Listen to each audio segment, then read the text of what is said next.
the road has been one of the things to allow me to get out of time and space, to be still. It has been my avenue of, I mean, the waving has been, when it came to me, I was to start waving. I mean, I had walked all the way up the West Coast, and when it first came to me, I was to start walking and share the love. I didn't wave at first. I walked up from LA to San Francisco, and then I was walking down to, I went up to visit the people up in Washington, and I'm walking down through Washington, still not waving. And then one day, I crossed the highway, and I started waving. And I remember that night sitting down. I think this is in the, this story was in the story number one that I did like 15 years ago. And I remember sitting down, and I said, you know what I did? I was writing down in my journal. I said, I waved to people today. And I remember I was so touched, I started crying. And I said, I must have allowed hundreds of people today to smile. But then the next day I started walking again, and I didn't wave until I got to, and it just kept coming to me, Reno, you're supposed to go to Reno. And I was invited to go to Reno to speak to a Unity church. I'd met some people in San Francisco, Esther Early and this and a minister from, I forget his name right now. But anyway, they invited me to come speak to the Unity Church over there. And on the way over there, just Reno, you're supposed to stay in Reno. So then the second day I'm there, I was invited out south of town to speak to a small group out there. And on the way out there, I found myself crossing the road again. And I saw it waving. And all of a sudden it hit me, oh, this is how you share the love, was through a wave.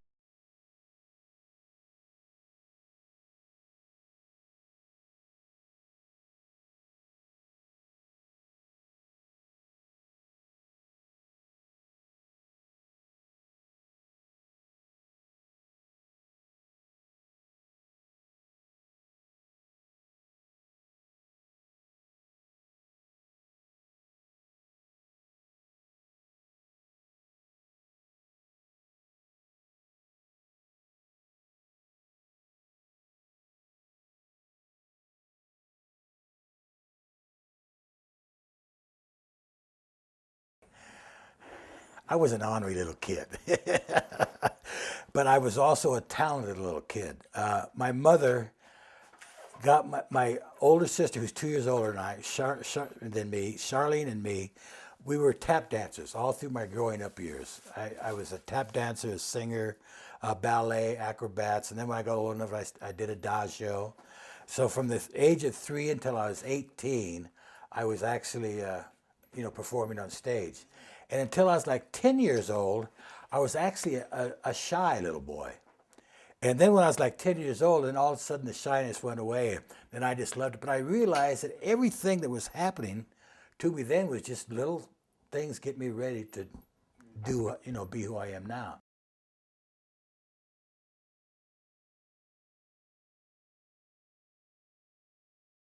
I think it was about 1969, maybe 70.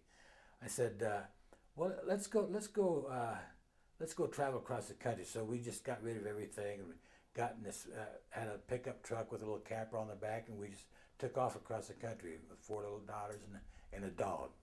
And we ended up in New Hampshire. We spent the winter there at this commune. And it wasn't a commune sexually, but it was a commune where everybody just, like, we lived like a half a mile from the other people, and they all worked on pottery and stuff. And so we spent the winter there and smoked dope every day, and just getting high all the time. And so that spring, I said, well, let's go join the circus. So we get down to Philadelphia. Here we are with 4 daughters. They get down to Philadelphia, and I find out, because, here I was an entertainer all growing up, so I wanted to work up an act with the circus. So we get down to Philadelphia, and I think it was Barnes and Bailey was showing. But the money that they paid wasn't enough to support 4 daughters. So there was a carnival on at the same time. So I asked around at the carnival, and they make good money. So I spent the whole season there working in the carnival. So then I went back to Iowa. When I get back to Iowa, Bonnie said, well, your brother called from Boston, and he found about something called Scientology, and he wants you to come take a look at that. So myself and 4 daughters went back to Boston, and Bonnie said I just wanted to take time off because ever since the daughter's been born, she'd never, had a vacation from her. So when we got on the bus, my oldest daughter at that time was like 13, and she said, "Dad, I think you better forget about Mom." I said, "Why is that?" She said, "Well, she's found another man. That's why she doesn't want to leave Iowa." I said, "Oh, that's all right, because we've gone through so much." I said, so we get back to Boston, and it's true. She wanted to be with another man, but I talked her into coming to Boston. And then our 18th year anniversary, she kept saying that she wanted to go back to Iowa and marry this other man because we'd been divorced and we got back together again. So our 18th year anniversary, we all went out on a picnic and had just a great day. And she had had sex with me since she met this other man. But that night when we came home, she made love with me, and so I'm thinking, man, everything's going to be great now.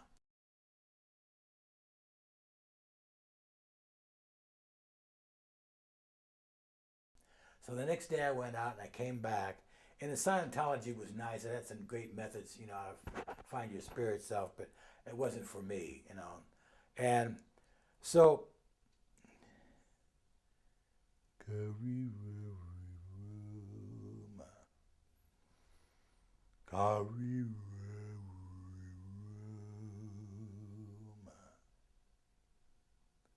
Carry.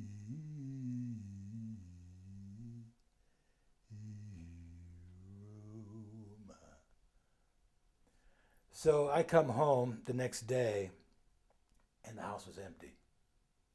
When I came in, my Bonnie had taken our 4 daughters, went back to Iowa to be with this other man. And I walked in that empty house. My heart was broken. I didn't think I could live any longer. And I went to the door, and I was going to throw myself in front of a streetcar there in Boston. And I had my hand on the doorknob. It was like somebody hit me in the chest and knocked me to the floor. And I started screaming and crying on that floor. I said, if there's a God of any kind, please help me. I can't go any longer in this confusion. So I don't know how long I laid there crying, but finally I went off to sleep. The next day I went for a walk, and I saw these guys playing football. And I thought, well, maybe if I go over and knock some heads, I'll get my mind off my tragedy. So I went over and asked them if I could play, and they said yes. So I started to throw a block on this guy. I couldn't do it. I couldn't hurt him. And I stood up. And when I stood up, I felt this breeze sweep through me, this calmness that I'd never experienced before. And up to that moment, it was the best thing I'd ever felt. But I didn't relate to anything, God or spirit. I thought, well, maybe I'm finally getting my act together. So then a few days after that, years prior to that, I was doing summer theater up in Helena, Montana. And I was studying my lines one day, and all of a sudden the idea came to me that I should hitchhike blindfolded across the United States. I didn't know why, but I knew I had to have this experience. So I got 2 black patches with elastic on, and my brother took me outside of Boston on Highway 20, headed me going west, and I hitchhiked across the United States sightless. And when I started the trip, I thought that I was doing it to see how our senses expand without eyesight, and I wanted to prove we could trust other people if we had no fear. So I would just wait until people picked me up, and I'd keep the patches on, and they'd guide me to their car, and I'd always let them start the conversation. And almost without fail, they'd say, well, I hope you don't mind if we ask, but how'd you damage your eyes? And I said, well, I have eyesight, but I'm doing a research on our senses. And they'd say, what? Are you crazy? Aren't you afraid somebody's going to hit you, knock you in the head, or take your luggage, or run into you? And I say, well, I want to prove I can trust you if I have no fear. And when I'd say that, they'd say, wow. I said, that's so beautiful. But it was my 3rd day out, and I'm standing in western Pennsylvania. And physically, it was a cold day. I'm in this one spot for like 6 hours. And I couldn't take it any longer. It's so cold, and it gets so cold, your body is shaking. And I reached up to take my eye patches off to give up. And when I touched my eye patches, I heard a voice, and the voice said, stop. Don't give up. Keep doing what you're doing. And when I heard that voice, I lowered my hands. And I lowered my hands. All of a sudden, I pictured myself out on an island. And all of a sudden, I became warm. And then I felt this energy come again. And this time, it totally fulfilled my being. And when I was totally fulfilled, all of a sudden, I went outside, and there I am up there, seeing my body still on the highway hitchhiking. It's like you hear people having, death, near-death experiences. So I was out there looking at my body. I don't know how long this lasted, but I'm feeling this bliss in this body.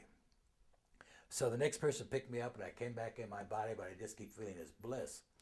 So I got out to California and got an agent and started going to auditions. I was supposed to go down to be in a movie, get in the movie Bite the Bullet down in New Mexico. But each day when I wake up, my friends, Barbara and Sherm, they lived in South Pasadena. In fact, Barbara lived, that's who I stay with now here in Sedona. And I just kept, every morning I wake up, I get this urge to walk up the mountains and fast. So finally, instead of going down to be in that movie, I walked up the mountains and I fasted. And on the third night of my fast, the answer came to me. I was experiencing God. And it was us. It wasn't just something up there in the sky someplace or in a church or in a book. We were here on this planet for the flesh and the spirit to become one.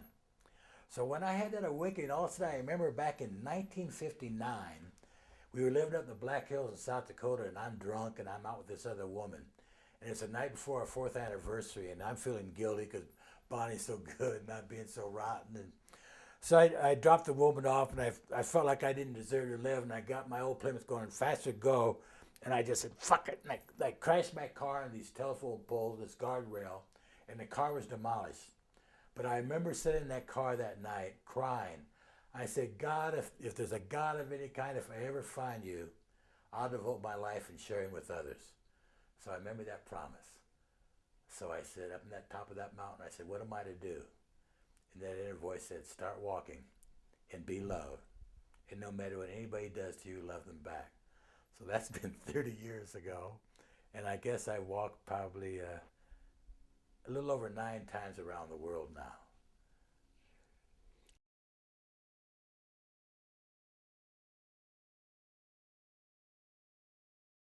When I came out of the mountains 30 years ago, it came to us as this thought. Every time I exhaled, or I inhaled, all love and understanding fills my heart. As I exhaled, all love and understanding shines throughout the world. So for the next 2 years, no matter what I was doing, all love and understanding fills my heart. As I exhale, all love and understanding shines throughout the world. For the next 2 years, that's what I did every breath, no matter what I was doing. Every breath I did that. So then I was fasting down at Lake Mead. And on the 13th day of my fast, I had a visitation. And it's like 3 o'clock in the morning. And I'm laying there under this big rock. And all of a sudden I hear this voice. The voice is saying, you are the king. You are the king. You are the king. First I think I'm dreaming. And then I realize that I'm not dreaming, that I'm awake. And then I think I'm hallucinating because I hadn't eaten in 13 days. And then I realized that neither one of those were happening. And I opened up my eyes, and there was a light in front of me. There was a presence. It wasn't a physical being, but just a presence of light. And the light started speaking, and the light said, we are coming to an age of peace on this planet. And you come before that time to get everybody together as one. And then this beautiful music started playing, and for the rest of the night, this music was playing, this light was there. And then I had learned not to go to my analytical mind to ask why what I was doing. Things would come to me, I'd do, and I would just follow and do it. But for these next couple of days after I got that message, I went to my analytical mind thinking, well, how am I to gather everybody together as one? And then I realized that voice wasn't talking just to me. That voice was talking to us. And I just happened to tap into it because I had been fasting for 13 days, and then 2 years prior to that, constant, seeking the source. So I was just ready so I could hear it. So then sounds started. Then a couple of days after that, then at 3 o'clock in the morning, then these sounds started coming to me. Time, time. Then for the next couple of years, then these different sounds started coming.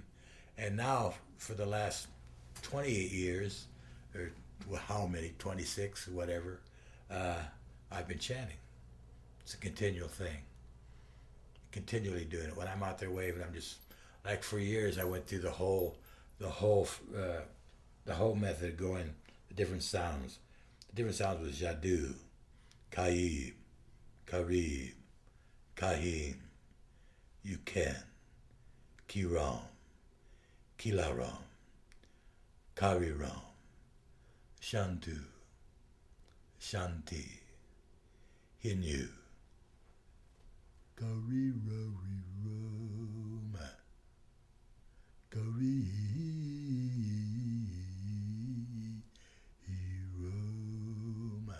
Kiriroma, Kiriroma, Kiriroma, Madma, Samaria, Saroma, Saramia, Rajana, Rajaniya,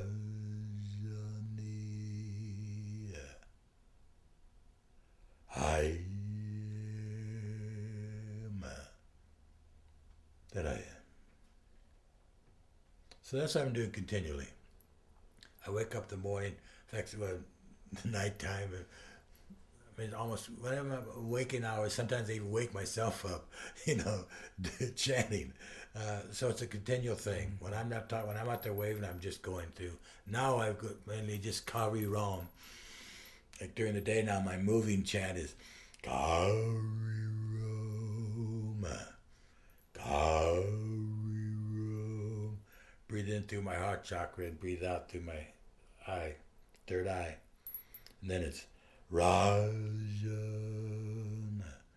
Rajani. Continual thing, just continual.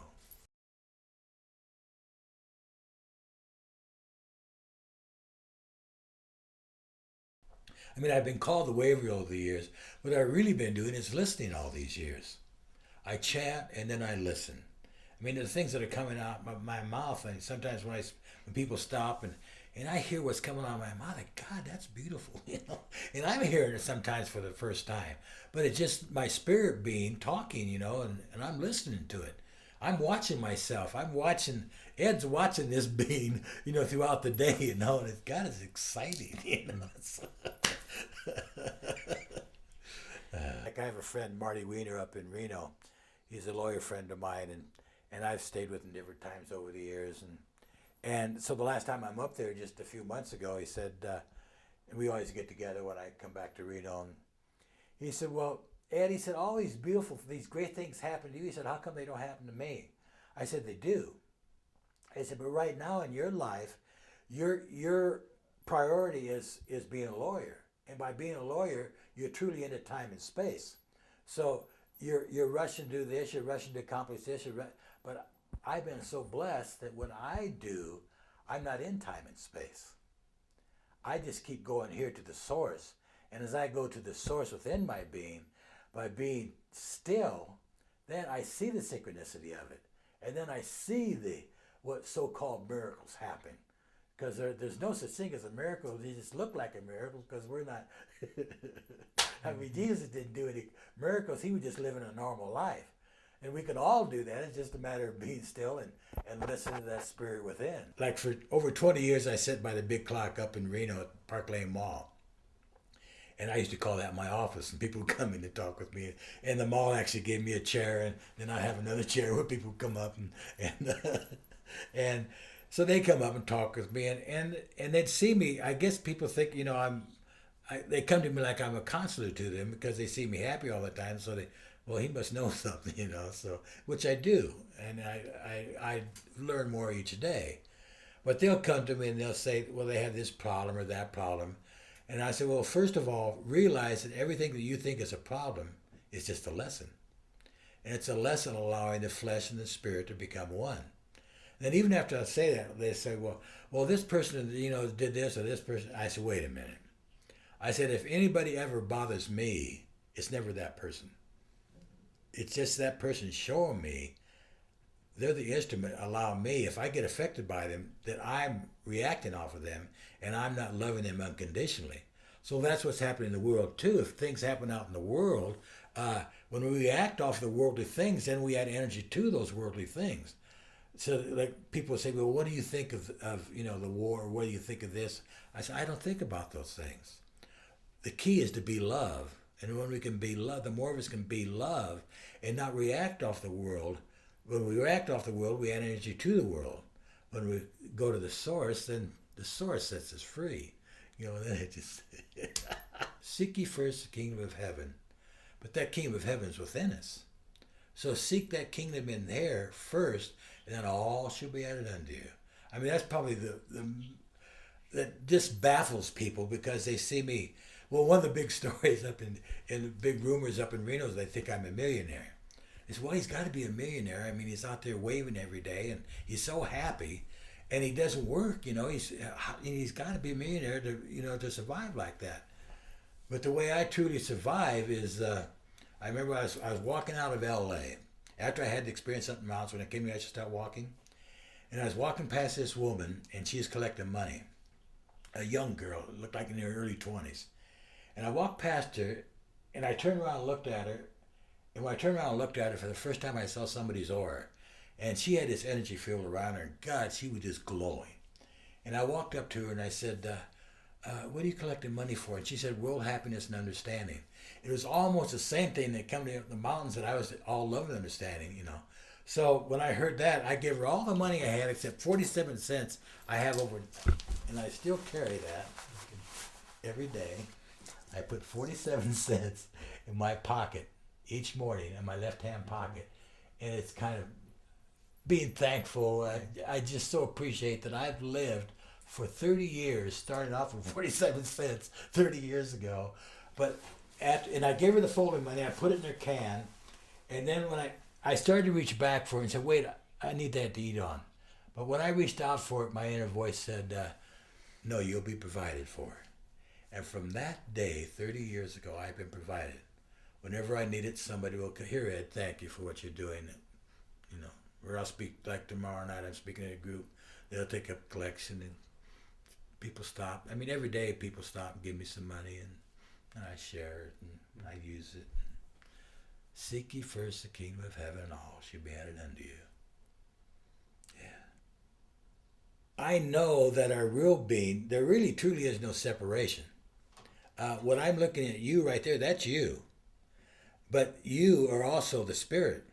We've separated, our consciousness has been separated from it, but that's the real you, and the real you is also, but it's spirit. You're a spirit being, but it's still you, it's you. There is no separate. I am, the Father and I are one, the Mother and I we're all one. Like a guy yesterday, he said, are you Buddhist? And I said, well, people that come to me, they'll say, well, oh, you a good Buddhist. Or you're a yogi, you're a good Christian, you're good. I said, but we're all that. I mean, it's just humans that label us as I'm a Buddhist or I'm a Christian or I'm God's everything, And as we get in tune with God, then we realize we're not limited to one thing. I'm the light of the world. That's what Jesus was saying. I'm the light. I am the way. But what he meant was, I am the way. I am. But what happened with the religions? They started worshiping the man instead of following his way. To live that way. 9 years ago, Teresa committed suicide, and she hung herself. And she was back in Iowa, and my grandson found her hanging in the basement, and he cut her body down. And he's upstairs trying to get a hold of Bonnie and I. We were living I was living with Bonnie about 17 miles outside of Cedar Rapids. And my daughter's body's down the basement. And he's upstairs. But he heard Teresa say, Chad, I'm not down there. I'm right here next to you. So what a reinforcement that the spirit truly goes on. The flesh dies.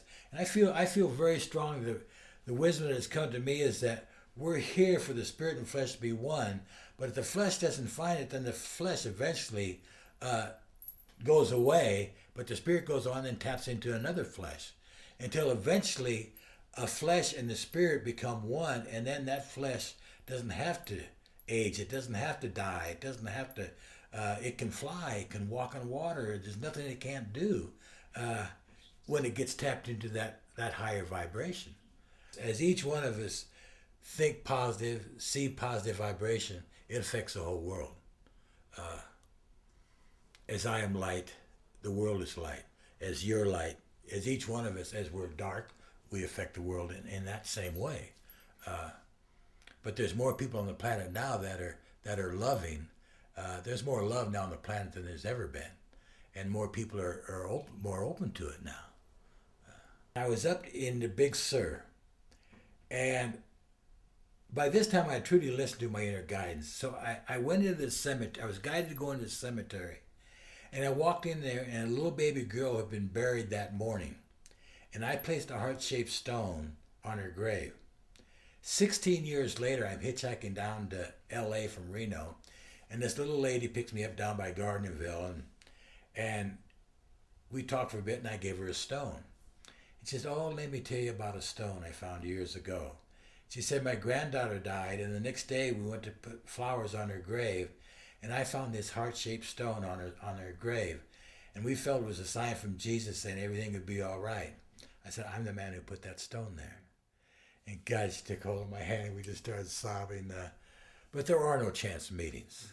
I mean, especially in the life I live, that happens. Our paths cross when it's time for us to be together. I mean, we're together. It's time for this to do that. I mean, it's amazing the thousands of people have come back to me and tell me how I've affected their life, through a smile and a wave. But I think more people have said this one comment. They say, "Ed, when we see you, I feel that there's hope."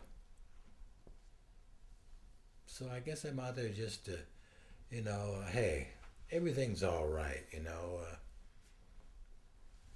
I love you, that's the key. Yeah.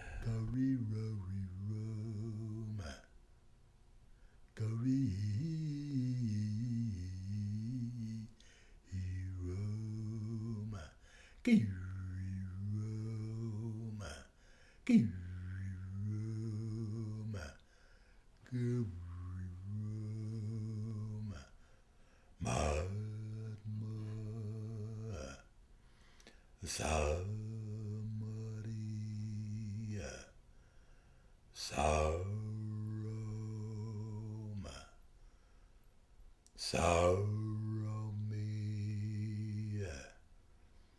Rajana Rajaniya